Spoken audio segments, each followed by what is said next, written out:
All right, my friends, a video on antibody-mediated immunity, the follow-up and companion to cell-mediated. How are we going to test ourselves? We've seen this a couple times.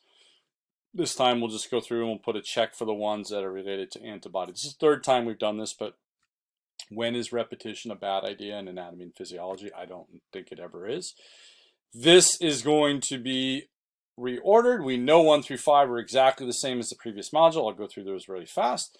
And then we will get to the new 6 through 11 that are going to need to be reordered for antibody-mediated immunity. And then in even another hard test yourself, there are 5 types of antibodies: G's, A's, M's, Z's, and D's. And we can go through and decide which of them matches these characteristics, A through K.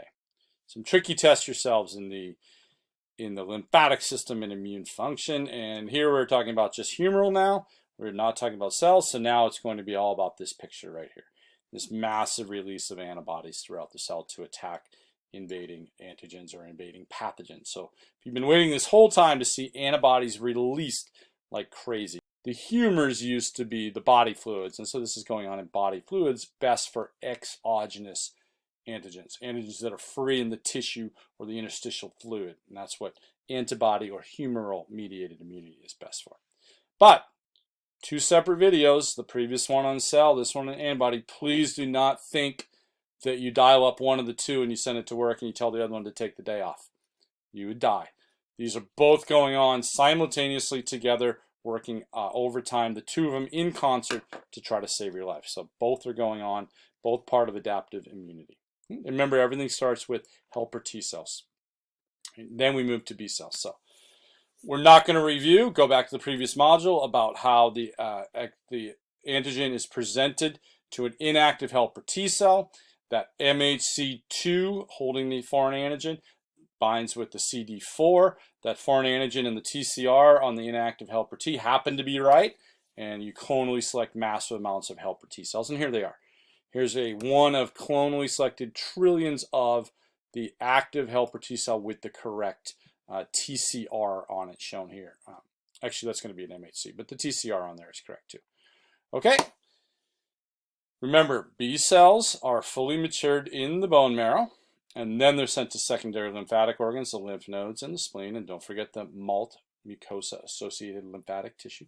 Just go back if you're unsure. Remember, the parenchyma is the web, the reticular connective tissue, and the B cells sit there like spiders in a spider web. Go back to the description of the lymph nodes when we went through the organs of the lymphatic. Go back to that module and see, oh, this layer, the inner and the outer cortex. Okay, well, it's full of B cells. What are they doing? They're waiting for microbes to come either freely through the lymphatic tissue or presented by an APC, antigen presenting cell. So that's what they're doing. So they're waiting for that APC to bring along a presented antigen, or the antigen themselves might be get into the blood and show up in the spleen, and there's B cells lined all through the spleen too. Remember, we talked about the white pulp, right? We talked about the white pulp surrounding these splenic arteries and capillaries and all the stuff dumped out of the blood, and there's B cells just sitting there waiting in that reticular network, just waiting to jump on microbes and to bind to them. And here you have, and this gets a little tricky. Don't sweat this too much, but there's really 2 channels here. Either the actual microbe itself can kind of come through and the B cell can bind to it, and it's sort of an unprocessed antigen. It just binds to it, and that's enough to trigger clonal selection along with co-stimulation from the helper T cell. Or there's sort of more of a 2-step process, because we talk about APCs. Well, B cells are APCs, so there's kind of this weird loop. So this B cell binds the microbe, but then it processes the antigen over here, shows it to a helper T cell, almost like saying, hey, am I on the right path? The helper T cell, which has the correct TCR, says, absolutely, that is the correct antigen, and boom, that and more co-stimulation, interleukin 2, interleukin 4, interleukin 6 are all released, and that's the other route. But don't worry about it too much. Just kind of understand that there's an antigen interaction with the BCR. These are BCRs on the activated B cells, and if the BCR matches, then you're going to have the correct match, right? And then you're going to have clonal selection, proliferation wildly to trillions of the correct B cell that has the correct BCR, And when that happens, clonal selection is going to go crazy. And you're going to make trillions upon trillions of the correct active B cell called a plasma cell, just another name for it. Remember, effector cells are the ones doing the work. So now we're talking about a B cell line of effector cells. We just happen to call that a plasma cell. So trillions of plasma cells releasing untold quantities of the correct antibody that fits the antigen perfectly. And those antibodies will flood the tissue. Hopefully, your titer, or your concentration will be really high of antibodies, and off they'll go, and hopefully they'll do battle against the antigens. What is an antibody really about? It's this odd-shaped molecule drawn pretty much exactly like this. Tortora has an image of this in the text. I'm sorry, Tortora. I really do like Tortora, but their image of this in the text is a hot dumpster fire. I am more confused after looking at their image of an antibody than I was before. So here's a non-Tortora image. There's two parts. The heavy chain is in blue. It's just bigger and longer. So there's two parts of the heavy chain in the center. They're connected by some disulfide bridges, which is two sulfur atoms on cysteine amino acids. These are proteins, glycoproteins. So it's just a protein made up of a chain of amino acids. And there's a cysteine here and a cysteine here, and the two sulfides make a disulfide bridge. There's another one down here somewhere. Those are the heavy chains, and then the light chains in pink are connected again by disulfide bridges to the heavy chains. Right? Everything's sort of from a point down in both the heavy and the light chain, and that's imaged here as being dark. That's called the constant region. It doesn't really change very much. The variable region up top changes very much to become that up to 1 billion different shapes to fit all the antigens in the world. And how does that happen? Again, gene reshuffling, making different protein bits, like dealing out cards in a hand. There's not 1 billion different antibodies running around your body.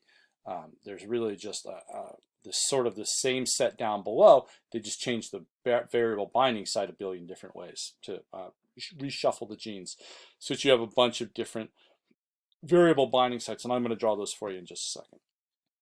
Okay, and what do these look like? Well, we've talked about BCRs, B cell receptors.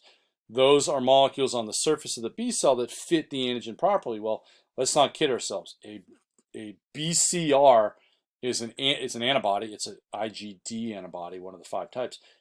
This antibody right here, stuck inside of the cell membrane, is now a BCR. It just made a BCR. Take antibody, stick it in the cell membrane. This is now a BCR. It's an antibody if it's not attached to the cell membrane.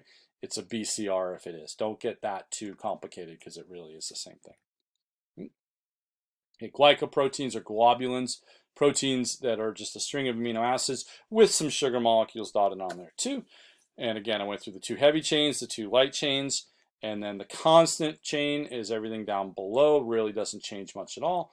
And then the variable chain can vary quite a bit, and let's get to work on some drawing. So I'm going to go to work. Don't judge me harshly, I'm not an artist, but you get the idea. So you have this heavy chain here, okay, and I'm going to draw a little bit like this. All right, and this is the variable region here, and this is the constant region. Okay, and there's the same over here. There's another heavy chain over here. I'll draw it like this. That's the constant region. Let's do this.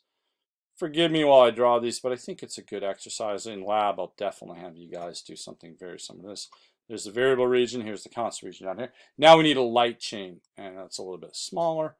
The light chain coming up like this. Here's the variable region, like this. Okay. And like that.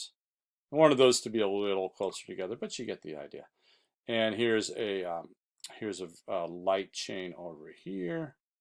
I think hopefully from this artwork you'll get the idea of what I'm trying to do. 2 antigens cruising around. One antigen looks like this. One antigen looks like this. Which antigen is going where? And hopefully my sketchy artwork is going to show you that this antigen right here is going to be a good fit to pop right in here and fill that space right there. And that's going to be that lock and key, key in a lock. This antigen right here, I'm hoping you see would just pop right in here. This diamond-shaped antigen would fit perfectly right here. Boop, right there, and fill up this variable binding site. And that's where you get the match. Okay.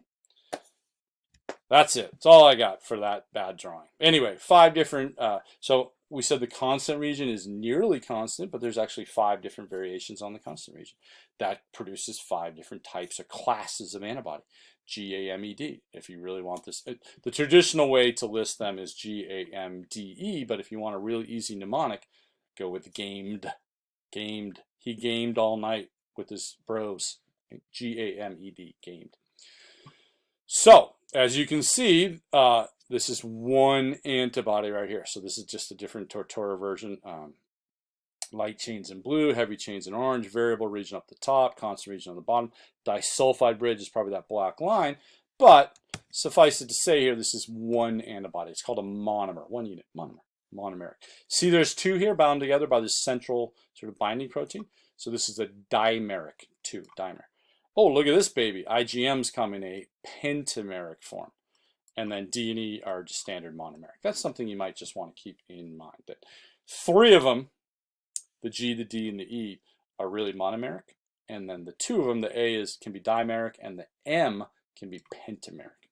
And the pentameric gets kind of important because when we talk about agglutinization, when you have a bad blood transfer, when you transfer the wrong type of blood, and we talk forever about how the antibodies will attack, well, that's the IgM antibodies, and they can bind up a lot of red cell sugars, and they can make a mess and clump up a whole bunch of blood cells. You could have a blood cell here, you could have a blood cell here, you could have a blood cell here, blood cell here, and clearly I'm making a big old messy clump that's going to be really, really bad inside of somebody's blood. And when we showed the images in 40B of blood that was had a bad transfusion or mismatched transfusion, remember we were looking for clumping, giant clumps. That's this antibody right here, clumping all together. Okay, and G and M, if you want to check off G and M and you think to yourself, okay, we're going to talk, this is a module on antibody-mediated immunity. What are the antibodies that get released and thrown into the tissue like trillions of warriors? Well, it's really G's and M's. Those are the 2 that really get heaved out there. And you'll see when we discuss the primary and the secondary response, it's all about G's and M's, levels of G, IgG and IgM. Okay. IgA is super important, but it's more of a first-line sort of defense, sort of very localized to the mucosal membranes and mucosal fluids that surround and are closely associated with mucosal membranes, like saliva, sweat. Sweat being on the integument, so maybe not a mucosal. That's more of a keratinized membrane, but you get the idea. Mucus itself, breast milk, GI secretions. First line of defense, IgA, sort of binding up pathogens and antigens as a first line of defense, whereas the G and the M come from the clonally stimulated plasma cells and released out. So G and M are more traditional antibodies that you think about. IgA are more of a first line of defense. What about D? Well, we already covered what D are. They're pretty straightforward. Take a IgD antibody and stick it in a B cell membrane, and it's a B cell receptor. It becomes a BCR. Just automatically becomes a BCR. An IgD antibody attached to the outside surface of a B cell is a BCR. It becomes a B cell receptor. And then IgEs are pretty cool because they're also first line of defense and located, but they're really found in mast cells and basophils for the most part. And if you go back, and I think I'm going to add on the next slide. In just a second, I'll explain to you why the basophils are important. Because if you remember back, and I'll show you this in a couple slides, we talked about the different leukocytes, and we said, okay, there's one that's a fire engine. And if you didn't do 40B with me, don't worry about it at all. I'll show it to you again. But we talked about basophils being like fire engines. They come screaming into sites of infection, and they just fire hose inflammatory, sorry, not anti-inflammatory, the opposite, inflammatory chemicals, cytokines, inflammatory cytokines, like histamines, bradykinins, prostaglandins, leukotrienes. They just hose the tissue with these chemicals. And we talked in adaptive immunity about how they're going to vasodilate a tissue, how they're going to increase the space in intracellular clefts or increase the capillary permeability. They're going to speed up reactions. They're going to bring healing factors, all this kind of stuff. And that's what basophils do. And IgEs are what do that. So, and again, I'll show you that in just a slide to sort of hopefully bring that home. And then if you want to move across generations and passive immunity, you can do it two ways. The IgG is a little smaller, and so remember, it can move from the across the placenta. It can move from maternal blood to fetal blood. It can confer passive immunity that way, right? And so remember, that's that plus minus factor kind of comes in here. This is what kicks in the plus minus factor on the RH factor, and this whole idea of trying to get between the first pregnancy is no big deal, but the second or third pregnancy could become a problem, and that's this antibody right here, this IgG, because it's small enough in monomeric form to cross the placenta and to incorporate into the fetal blood. You can also move across generations postnatally by IgA, and IgA is found in breast milk. And again, first line of defense, it can confer some passive immunity onto the baby via the breast milk, which is just a great thing too. So passive immunity. Okay, and I thought I had in here somewhere, no, I guess I didn't get there, but I had that slide on the basophil. Sorry, I hyped it up, but I don't actually have it. So let me just go back just to kind of to issues. So I'm back to the IgEs, and I'm sorry if I don't have the slide to back this up, but we talked about the different leukocytes, and we talked about how neutrophils, we gave it a Pac-Man back in 40B. Don't worry about it. Just trying to help you out and refresh. It was a Pac-Man. It went along and ate things. Okay? Eosinophils can act like a Pac-Man. They go on and they eat things. It's kind of the way leukocytes are the brains of the operation. They be in T cells, and we gave that a big brain. When we get to the basophils, another type of one of the 5 types of white blood cells, we drew a fire engine, and because it's the basophils that really come along and they kind of host the tissue with that. So sorry I sort of hyped that up and I didn't really follow through on it. But anyway, once those antibodies are released, the G and the M are really the two doing the work. They're released into the tissue. What are they going to do? Here's the antibody right here. They're going to bind to the antigen, and that can accomplish 5 things, with the entire goal being to stop this microbe in its track, to try to kill the microbes, eliminate from the tissue, but most importantly, keep them from proliferating wildly. So, number 1 is neutralizing. This antibody here in purple binds to the antigen or the epitope on the microbe, and that could just shut it down right there. That binding could just shut this down. This protein right here on this microbe might be the protein that is the key that allows this microbe to enter a body cell. And if you gum up that key, it's going to neutralize that cell. And a really good example, you'll see in the next module that we have a very specific module, a very special module for you on just COVID-19. Everything you need to know about COVID-19. The spike protein is this incredibly important protein on the outside of the CoV-2 virus, which is the viral particle that causes COVID-19. That spike protein is responsible for sticking onto a type 2 septal cell, burrowing in, and getting the virus inside. And so what do you think antibodies are targeting? They're targeting that spike protein, because if you gum up that spike protein, just bind onto it and glom onto it, it won't be able to, that spike protein will not be able to drill into the cell and get into the cell. So that could neutralize the microbe very, very quickly, or the pathogen. Immobilization. If that antigen were on the flagella of a mobile bacteria and you could bind onto that flagella, you could stop the flagella from beating, and you could stop the motion or the motility of a mobile cell, and that could slow down in an incredible way. That could slow down the infection and the spread immensely of a pathogen. And what about agglutinization? I already previewed this. So IgM is pentameric. It's got 5, which makes for 10 antigen binding sites. And the ABO blood system is all 10 of those binding to the wrong antigen, which is the wrong blood sugar that entered your body. And so these are your IgMs, and it's not a great thing. It's a great immunological response. It's really bad for you, because each of those IgMs can grab 10 blood cells and make massive clumps, and that's agglutinization. It's good if you've got antibodies that are going out to kill microbes, because they can grab 10 microbes at once and clump them all together in a useless mass, which is great for you, because you've just negated all these microbes in one fell swoop. Not so good when you have a bad blood transfusion. Activating complement is another thing that can happen. If you go back, watch the video on the innate immunity and go to the complements, things you throw at. You throw complement proteins. Go take a closer look and see those complement proteins. They do amazing things. Okay, they opsonize. They make the MAC, the membrane attack complex. They're positively chemotaxic. All these great things to help. But in each and every one of those images you'll see, it looks roughly like this. I'll draw a rough picture. Here's the cell, the microbe. Here's the antigen. And then here's the complement protein, okay, kind of attached to CD4, CD3, CD5, what have you. What is this complement really attaching to? Look carefully at all those images. It's really attaching to an antibody. It's really attaching to an antibody. So the antibody binding to the antigen is like a trigger, and it's called the classical pathway. I'll talk about that a little bit, a couple slides, but it's really a trigger to get complement. This is, say, CD3, whatever. Sorry, C3 complement protein, or C5.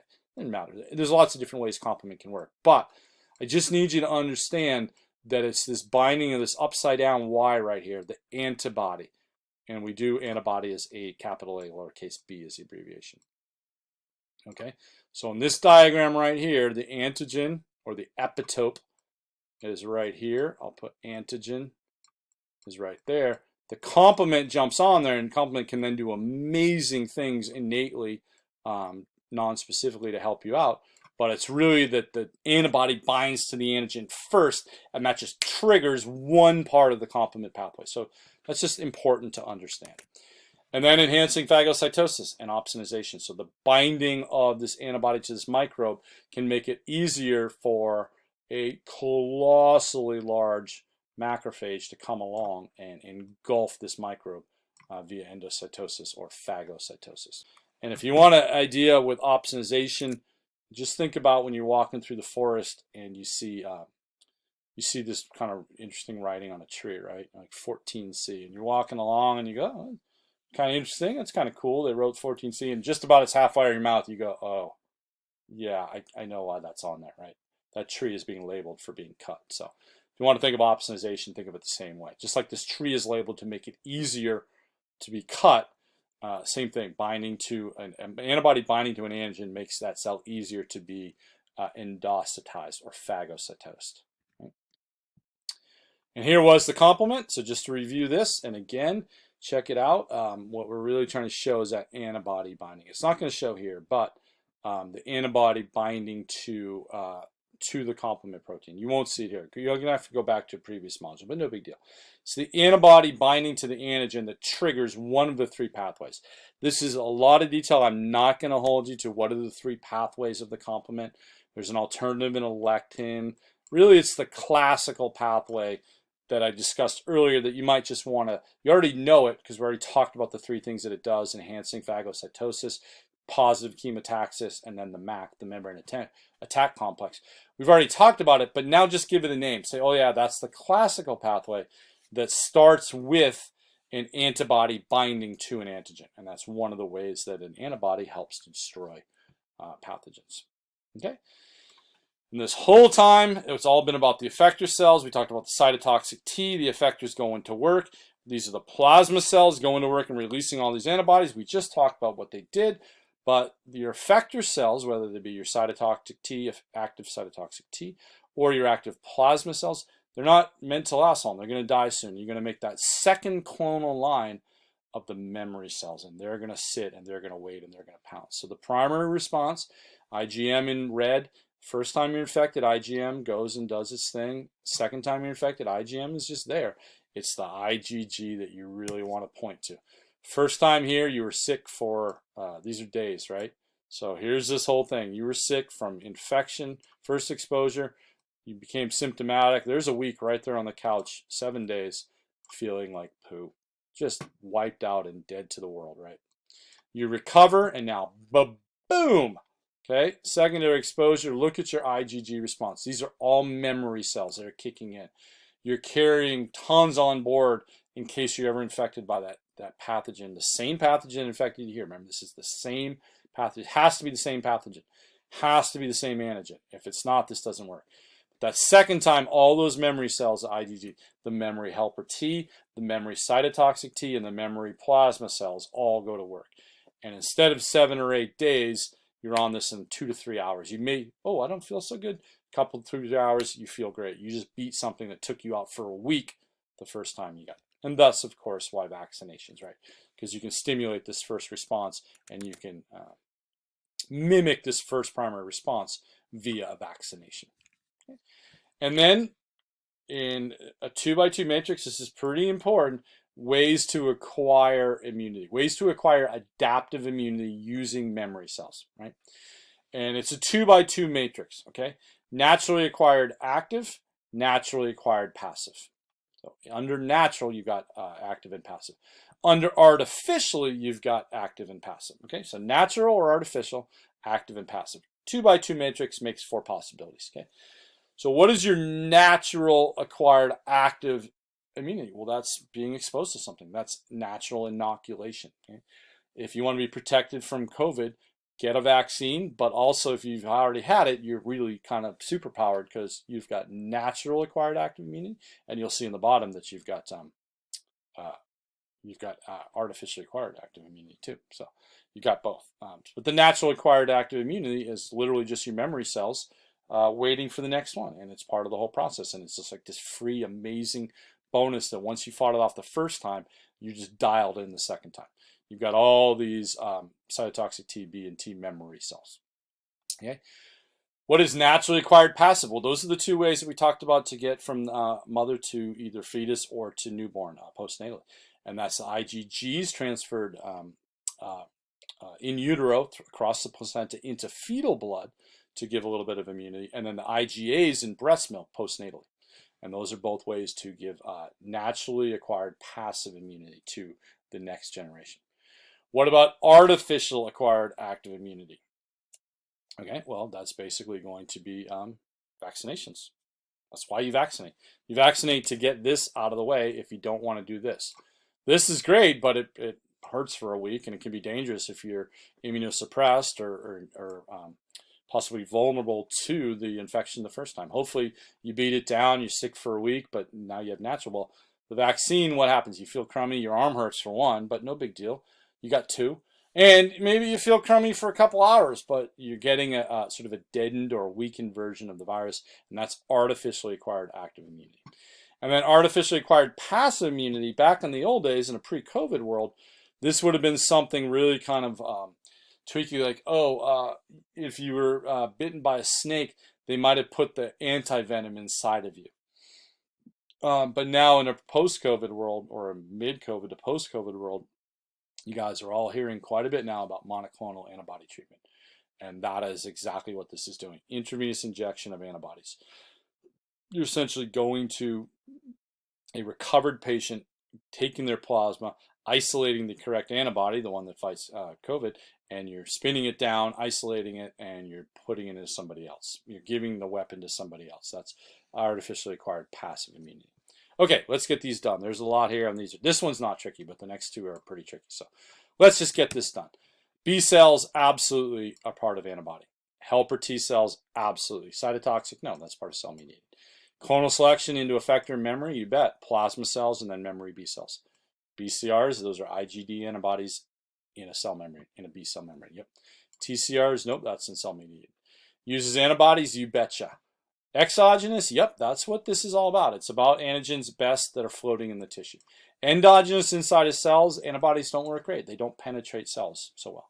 Let the cytotoxic T cells of cell-mediated immunity, let them take on endogenous antigens.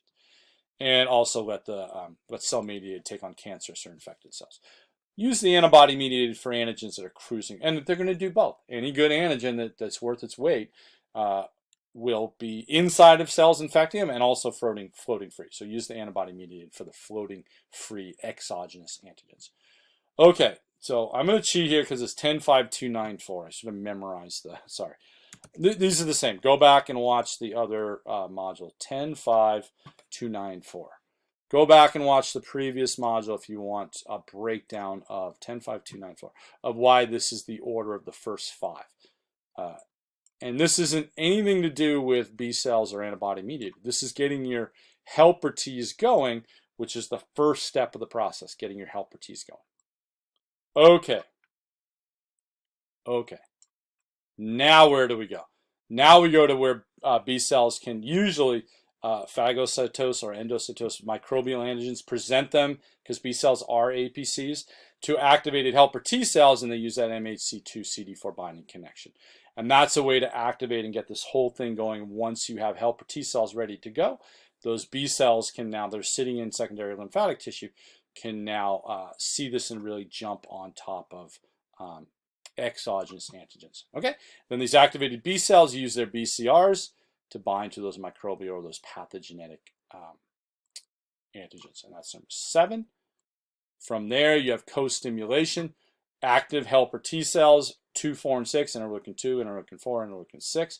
Those are going to be going to work right there. Number 8, and then you're going to undergo clonal selection amongst all those active plasma B cells, and then those are going to head to work. Those plasma B cells are out. These are the effector cells. Out they go. And I won't go through this, but they're going to take off into the tissue. They're going to find the antigen. They're going to neutralize, immobilize, agglutinize, activate the complement, and then opsonize too, or get them ready for phagocytosis. And then, of course, to finish, hugely upsized amounts of the clonally selected memory helper T and B cells are going to sit and wait for that next response. Okay? Now let's talk about your antibodies. Okay? Passive immunity via transfer through the placenta. That has to be the smaller of the two. So it has to be the monomeric IgA. Okay? Can be pentameric. That's IgM. Those are the big boys. Those are the hugest ones. Okay? Have constant and variable regions. Well, hello. 1 through 5. Every single one of these over here. So 1 is IgG, 2 is IgA, 3 IgM, and so on. All 5 of them have constant and variable regions. Involved in both the primary and secondary immune response, that's G and M. Those are the two that really are all about this whole antibody-mediated immunity pathway. Typically exist only as monomers. That's going to be G, E, and D are monomeric, 1, 4, and 5. And let me just go ahead, since we're missing only IgA, that can be dimeric. So I'm going to jump down. Okay, so IgA dimeric come in 2 parts.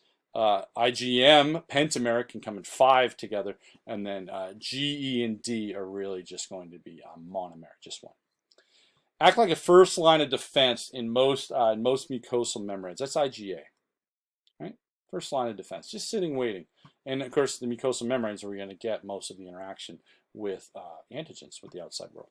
Have heavy and light chains. Oh, that's going to be all of them, 1 through 5. Embedded in the membrane of B cells. That's IgDs. IgD embedded in a B cell membrane is a BCR. Okay, first line of defense. And I'm sorry I don't have that fire engine with you. If you want, I'll show you the fire engine, but whatever. Not E, I'm not doing letters. 4, IgE. I wrote E because it's IgE, but that's 4 according to our code.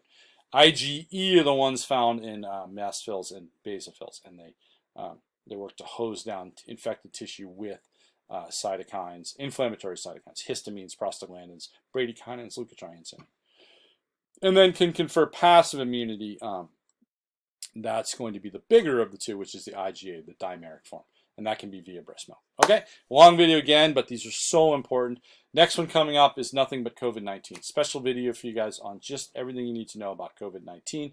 And then clinical applications, and we're done with probably the biggest chapter of 40C. No, without the biggest chapter of 40C. Huge chapter. So mind-blowing, incredible, the lymphatic system and immune function. So thanks for sticking with it, and I really hope it helped.